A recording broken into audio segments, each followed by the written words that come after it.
कथेचं नाव आहे अबोला a journey of love भाग 26। रात्रीचे 9 वाजत आले होते तरी अक्षय, अमूल्या आणि परी अजूनही शॉपिंग करत होते। त्या दोघींना तर किती घेऊ आणि किती नको असं झालं होतं, पण तो बिचारा मात्र त्या दोघींच्या मागे फिरून पार वैतागला होता। शेवटी कंटाळून तो एका ठिकाणी जाऊन बसला। त्या दोघी तर शॉपिंग मध्ये मग्न झाल्या होत्या। अमूल्या आणि परी कपड्यांच्या सेक्शनला येऊन परीसाठी प्रिन्सेस फ्रॉक चॉईस करत होत्या, पण जेव्हापासून त्या तिकडे आल्या होत्या तेव्हापासून एक मुलगा सारखा त्यांच्या मागे फिरत होता, जे त्या दोघींनाही कळून चुकलं होतं, पण तरीही त्यांनी त्याकडे दुर्लक्ष केलं। जेव्हा अमूल्या छोट्या परीसाठी फ्रॉक चॉईस करत होती तेव्हाच तो मुलगा तिच्या मागे येऊन उभा राहिला, जे त्या दोघींनाही कळलं नाही। पण थोड्या अंतरावर बसलेल्या अक्षयचं मात्र त्या मुलावर बारीक लक्ष होतं।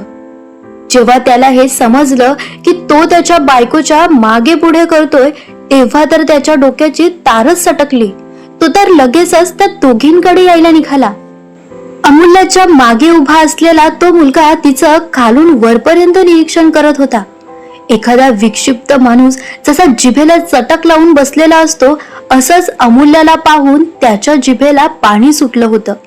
तो तर तिचं सौंदर्य पाहून विकृत झाला होता। त्याची घाणेरडी नजर तिच्यावर स्थिरावली होती। तिच्या गोऱ्यापान सौंदर्याला स्पर्श करण्याचा मोह त्याला आवरता आवरत नव्हता। त्याने एक नजर तिच्याकडे पाहिलं। तिचं लक्ष नाही हे पाहून त्याने तिच्या उघड्या असणाऱ्या कमरेवर स्पर्श करण्यासाठी आपला हात पुढे केला आणि तो तिच्या गोऱ्यापान कमरेला स्पर्श करणार एवढ्यात त्याचा हात मागून पकडला गेला आणि त्याला कळायच्या आत तो पिरगळला सुद्धा गेला। तो असा पिरगळला होता की तो वेदनेने विव्हाळत होता। छोटी परी तर ते दृश्य पाहून पार घाबरून गेली होती। तिने आजूबाजूला पाहिलं तर अक्षय नुकताच तिथे आला होता। ती लगेचच त्याच्याकडे निघून गेली। मामा मामा, छोटी परी अक्षयकडे निघून आली। तर आता तुम्हाला प्रश्न पडला असेल ना की त्या मुलाचा हात अक्षयने नाही तर कुणी पकडला असेल? तर हो, तुम्ही जसा अंदाज लावत आहात तसाच अमूल्याने त्या मुलाचा हात पकडून कडकडून पिरगळला होता। आता तिला हे समजलं कसं, तर कपड्यांच्या सेक्शन मध्ये इकडे तिकडे लावलेल्या आरशातून ती त्या मुलाच्या हालचाली पाहत होती। फक्त तिने त्याला याची जाणीव होऊ दिली नव्हती, कारण अशा विकृत लोकांना तिला धडा शिकवायचा होता। आ आ आ अहो सोडा, काय करताय हे? माझा हात। तो व्यक्ती वेदनेने विव्हाळत होता, कारण अमूल्याने त्या व्यक्तीचा हात पिरगळलाच असा होता की ज्याने त्या व्यक्तीला असंख्य वेदना होत होत्या। मग कसं वाटतंय मिस्टर? थंड वाटतंय की हाताला चटके बसतायत? याच हाताने मला स्पर्श करू पाहत होता का तुम्ही? मग आता कसं वाटतंय हे तुम्ही का सांगत नाहीत की आता घाबरलात? अमूल्याने चिडून अजून जोराने त्याचा हात पिरगळला। आ आ आ अहो मॅडम सोडा, हात दुखतोय माझा। वेदनेने त्या व्यक्तीचे डोळे पाण्याने ओले झाले होते। अहो मग तुम्हाला तेच विचारत आहे, तुम्हाला कसं वाटतंय? तुम्हाला काय वाटलं मिस्टर? तुम्ही केव्हापासून माझा पाठलाग करताय हे मला कळलं नसेल का? अहो जेवढं लक्ष तुम्ही माझ्यावर ठेवून होतात ना त्यापेक्षा जास्त लक्ष माझं तुमच्यावर होतं। फरक फक्त एवढाच होता की मी तसं तुम्हाला भासू दिलं नाही। पण आता कसं बरं वाटतंय? एका स्त्रीच्या शरीराला स्पर्श करायची खूप हौस आहे ना तुम्हाला? मग आता हा तुमचा हात तोडूनच टाकते, अमूल्या म्हणाली आणि तिने चिडून त्या व्यक्तीला मागे टर्न करून त्याचा हात अजून जोरात पिरगळला, ज्याने तो जोर जोरात ओरडू लागला। त्यामुळे तर आजूबाजूची लोकही त्यांच्याकडे पाहू लागली। अक्षय आणि परी तर समोरील दृश्य पाहून पार शॉक मध्ये गेले होते। मामा, ही आपली मामीच आहे ना? परी डोळे फाडून फाडून अमूल्याकडे पाहत होती। हो परी, अक्षय सुद्धा अमूल्याकडेच पाहत होता।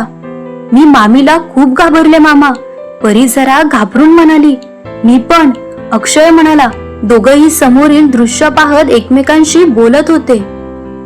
मॅडम मॅडम सोडा, अहो मी काहीही केलं नाही, प्लीज प्लीज सोडा। तो मुलगा तिच्या हातून आपला हात सोडवण्यासाठी धडपड करत होता, पण तिची पकड घट्ट असल्यामुळे त्याच्याने ते शक्य होत नव्हतं। का या हाताने अजून कोणा मुलीला जाऊन स्पर्श करणार यासाठी म्हणून मी तुला सोडू का? लाज नाही वाटत अशा हरकती करायला? तुला तर मी आता पोलिसांच्याच ताब्यात देते, त्याशिवाय तुझी अक्कल ठिकाणावर येणार नाही, अमूल्य रागाने म्हणाली. तेव्हा ना रागाने तिचे डोळे लाले लाल झाले होते. नको मॅडम, नको, पोलीस नको. अहो मी तुमची माफी मागतो, प्लीज मला सोडा. तो मुलगा दयावया करत होता. का सोडू मी तुला? पुन्हा असे विकृत कृत्य करायला सोडू का तुला? बोल ना, बोल. आता तुझं तोंड का शिवलं आहे? निर्लज्ज कुठला. 1 मिनिट, आता तर मी पोलिसांनाच कॉल करते. जरा जेलची हवा मिळाल्याशिवाय तुझ्यातील विकृतपणा जाणार नाही, अमूल्य म्हणाली. आणि तिने काउंटरवर असलेला आपला मोबाईल घेतला. त्यावरती पोलिसांचा नंबर डायल करणार हे पाहून तर तो मुलगा जास्तच घाबरला. आता तर आपण पोलिसांच्या ताब्यात गेलो तर आपलं काही खरं नाही, हे त्या मुलाला कळून चुकलं होतं. त्यामुळे आता पोलिसांपासून वाचण्यासाठी त्याला तेथून पळणे गरजेचे होते. त्याने आपली पूर्ण शक्ती कवटाळून अमूल्याच्या हातून स्वतःचा हात सोडवून घेतला आणि तिला जोरदार धक्का देत तो तेथून बाहेरच्या दरवाजाकडे जाऊ लागला. बेसावध असलेली अमूल्या त्या मुलाच्या धक्क्याने खाली पडली. तसं अक्षय आणि परी लगेचच तिच्याकडे निघून आले. अमूल्या, तू ठीक आहेस ना? तुला कुठे लागलं तर नाही ना? अक्षयने काळजीत विचारलं. माझं मरो, तो मुलगा पळून गेला, त्याला जाऊन पकडा आधी, मूर्ख कुठचे, अमूल्या रागाने म्हणाली. अगं तो पळून गेला, तू उठ बघू. अक्षयने तिला उठून उभं केलं. तो पळून गेला म्हणजे इथे असलेली सर्व लोक काय फक्त तमाशा पाहत होते का? जरा जरी यांच्यात लाज शिल्लक आहे की नाही, की फक्त स्वतःवर आल्यावरच यांना ऍक्शन घ्यायची असते? युजलेस कुठले. आणि तुम्हालाही अक्कल नको? असं कसं त्याला जाऊ दिलं? अमूल्य चिडून म्हणाली. अमूल्या, प्लीज तू शांत हो. ऑलरेडी त्याला धडा शिकवायचा तो शिकून झाला आहे. तू आता उगाच स्वतःला त्रास करून घेऊ नकोस. शांत हो सोन्या, अक्षय तिला समजावत म्हणाला. शांत हो? मी का शांत हो? त्या मुलाला तर पोलिसातच द्यायला हवं होतं. अशाच मुलांमुळे आजकाल मुलींना बाहेर वावरायला भीती वाटते. त्यामुळे अशा मुलांसाठी जेलची हवाच पुरेशी असते, त्याशिवाय त्यांची अक्कल ठिकाणावर येत नाही. अमूल्य अजूनही चिडून बोलत होती. हो हो, मला तुझं म्हणणं पटतंय अमूल्या, पण तो आता इकडून पळून गेला आहे, त्यामुळे तू शांत हो. आजूबाजूची सर्व लोक आपल्याकडे पाहत आहेत. त्यात परी सुद्धा हा प्रकार पाहून घाबरले आहे. प्लीज तू शांत हो, आपल्या परीसाठी प्लीज. अक्षय तिचा चेहरा उंजलीत घेत म्हणाला. अमूल्याने फक्त हुंकार भरला. आपण आपल्या घरी जाऊया, ओके?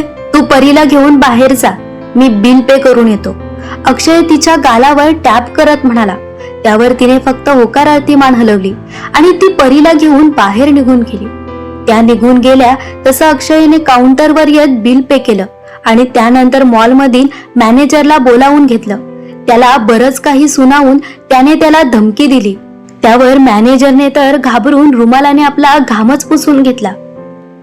परत जर इकडे असं काही कृत्य घडलं तर मी तुमच्यावर पोलीस कंप्लेंट करेल, समजलं का? अक्षय मॅनेजरला धमकी देत म्हणाला. अहो पण आमची यात काहीही चूक नाही, असे कितीतरी लोक इकडे येतात आणि जातात, मॅनेजर म्हणाला. मग त्यांच्यावर लक्ष ठेवायला इकडे गार्ड्स नकोत का? आता त्या मुलाने माझ्या बायकोला काही केलं असतं तर ते केवढ्याला पडलं असतं. एकतर तो मुलगा इकडून पळून गेला, ते सुद्धा तुम्हाला त्याला पकडता आलं नाही. पण हे शेवटचा, पुन्हा असं होता कामा नये, नाहीतर मी तुमच्यावर कायदेशीर कारवाई करेल, अक्षय धारदार आवाजात म्हणाला. हो सर, मॅनेजर मान हलवत म्हणाला. अक्षयने मॅनेजरला सुनावलं आणि तो मॉलमधून बाहेर पडला. तो मॉलमधून बाहेर निघून आला तेव्हा अमूल्य आणि परी पार्किंग मध्ये त्याचीच वाट पाहत थांबल्या होत्या. दोघीही तशा शांत होत्या, म्हणून त्याने पुन्हा तो विषय काढला नाही. घरी जाऊन बोलू असं मनाशी ठरवत त्याने गाडीचा दरवाजा उघडला आणि तो आत येऊन बसला. त्याने त्या दोघींना सुद्धा दरवाजा उघडून दिला. तसं त्याही गपगुमानात येऊन बसल्या. त्या गाडीत येऊन बसल्या तसं त्याने गाडी स्टार्ट केली आणि घराकडे वळवली. काही मुली अशा असतात ज्या स्वतःसाठी लढत नाहीत, त्यामुळे अशा विकृत मुलांची हिंमत वाढते. म्हणून लढायला शिका. आणि हो, आजचा भाग कसा वाटला हे कमेंट्स करून नक्की सांगा आणि माझ्या चॅनलला सबस्क्राईब करायला विसरू नका. धन्यवाद.